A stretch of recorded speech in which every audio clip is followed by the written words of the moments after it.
Pemirsa, setelah terjadi di beberapa negara, hantu resesi ekonomi akhirnya sampai di Indonesia. Kecuali pertanian, pertumbuhan seluruh sektor terjun bebas. Pertumbuhan kini mengandalkan belanja pemerintah dan konsumsi masyarakat. Pertumbuhan ekonomi kuartal 2 tahun ini jatuh cukup dalam, yakni mencapai angka minus 5,32%. Dalam konferensi persnya, Kepala BPS Suharyanto mengungkapkan, jika dibandingkan dengan kuartal 1 tahun 2020, ekonomi Indonesia mengalami kontraksi mencapai minus 4,19%. Sementara itu, secara kumulatif pada semester 1 2020, pertumbuhan hanya mencapai 1,26%.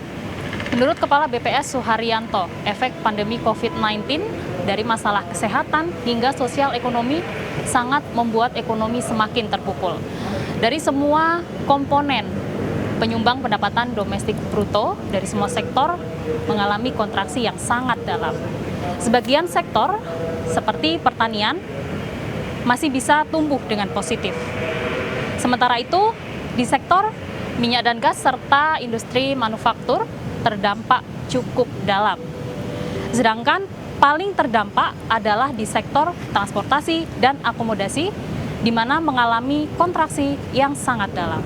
Sebelumnya pemerintah memperkirakan ekonomi Indonesia bakal mengalami kontraksi di kisaran angka minus 3,5% hingga minus 5,1%, dengan titik tengah sebesar minus 4,3%. Namun dalamnya kontraksi di sektor strategis membuat ekonomi kuartal 2 tahun ini tidak banyak bisa diharapkan. Pemerintah pun hanya mengandalkan sektor konsumsi masyarakat dan juga percepatan penyerapan anggaran pemulihan ekonomi dan COVID. Sayangnya hingga saat ini baru 20% saja dari dana tersebut yang dibelanjakan dan belum juga mampu menggerakkan pertumbuhan.